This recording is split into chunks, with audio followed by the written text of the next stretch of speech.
தேவனுக்கு கோடி கோடி ஸ்தோத்திரம்.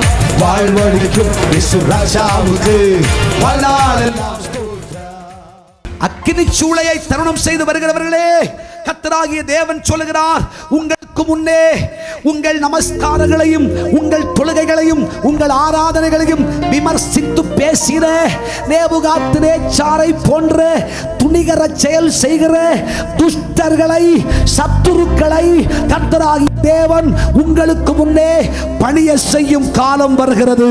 கர்த்தர் சொல்லுகிறார், இது தீர்க்க தரிசனம். நீ வேலை செய்யும் போது, நீ வேலை செய்யற இடத்துல உன்னை கிண்டல் பண்ணால, அந்த மனுஷன் வந்து உன்னை பார்த்து சொல்லுவான், நீ ஆராதிக்கிற தேவன் சாதாரணமானவர் அல்ல. நீ ஆராதிக்கிற தேவனை போல, நீ ஆராதிக்கிற இயேசுவை போல வேறொரு ரட்சகர் இல்லை. சத்துருவே சொல்ல போறாங்க, சத்துருவே சொல்ல போகிறான். உன்னை தூஷிச்சு பேசுறவனுடைய வீடு எருக்களமாக்கப்படும். அவன் வீடை வித்துட்டு ஓட போறான். கையை தட்டி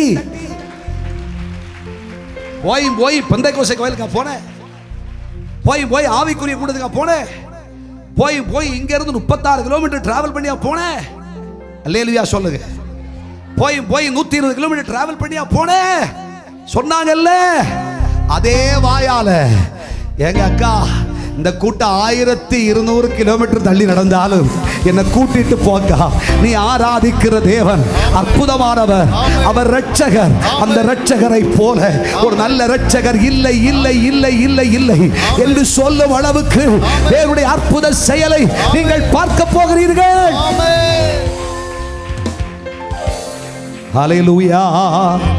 உங்க வீட்டில் ஒரு வீட்டு கூட்டம் வச்சீங்க, சொந்தக்காரன் தான், சொக்காரக்காரன் தான், ஆனா ஆவேன்னு சொல்லி முடிக்கிறது வரை வீட்டுக்குள்ள வரல. இது யார் பாஸ்டர்ட்ட சொல்லி கொடுத்தா? வரல. எவ்வளவு கஷ்டப்பட்டு ஒரு பொருத்தனை பண்ணி நீங்க ஒரு கன்வென்ஷன் வச்சீங்க இல்லையா? அல்லேலூயா சொல்லுங்க.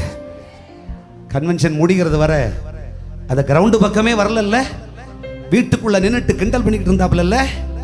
அபிஷேகமா, ஆவியாம், அநேவாசையாம், தீர்க்க தரிசனமாம், சுகமாக்கும் வரமாம், வல்லமையாம், இப்படி சொன்னவரை ஹல்லேலூயா கர்த்தர் சொல்றார், நீ ஆராதனைக்கு புறப்பட்டு வரும்பொழுது கிண்டல் பண்ணிக்கிட்டு கேலி பண்ணிக்கிட்டு பிளாக் அண்ட் ஒயிட் போட்டு போறியோ, ஊழியத்துக்கு போறியோ சொன்னாங்கல்ல, கேலி பண்ணாங்கல்ல, கர்த்தவனை துண்டிச்சு போடுவார்.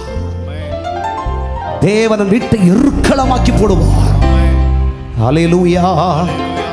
இந்த அசைவை இந்த 23ஆம் ஆண்டில் இந்த 3ஆம் மாதத்திலே இருந்து நீங்கள் பார்ப்பீர்கள்.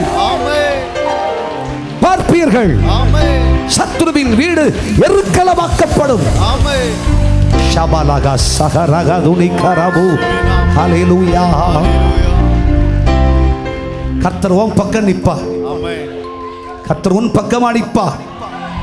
சத்துருவே சொல்லும், ஐயோ தெரியாம சொல்லிட்டனே, நீ ஆராதிக்கிற இயேசுவை போல, நீ தொழுது கொள்ளுகிற இரட்சகராகிய தேவனை போல ஒரு இரட்சகர் இல்லை, ஒரு தெய்வம் இல்லை, இப்படி ஒரு தெய்வம் இல்லை. எல்லா நாவுகளும் இதை அறிக்கை செய்ய போகிறது.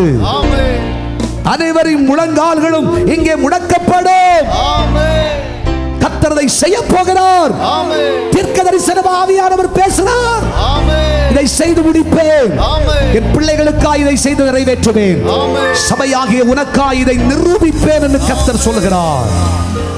உன்னை எதிர்த்தவனும் உனக்கு முன்னாக போராடினவனும் உனக்காக எதிராய் சட்டம் எழுதினவனும் உனக்கு எதிராக வழக்கு தொடர்ந்தவனும் உனக்கு எதிராய் நின்றவனும் உன்னை பரியாசம் பண்ணினவனும் ஏளனம் பண்ணினவனும் உன்னை தூஷணம் பேசினவனும் ஆகிய அத்தனை மனுஷனுடைய வீட்டை தெய்வம் எருக்களமாக்கி போடுவார்.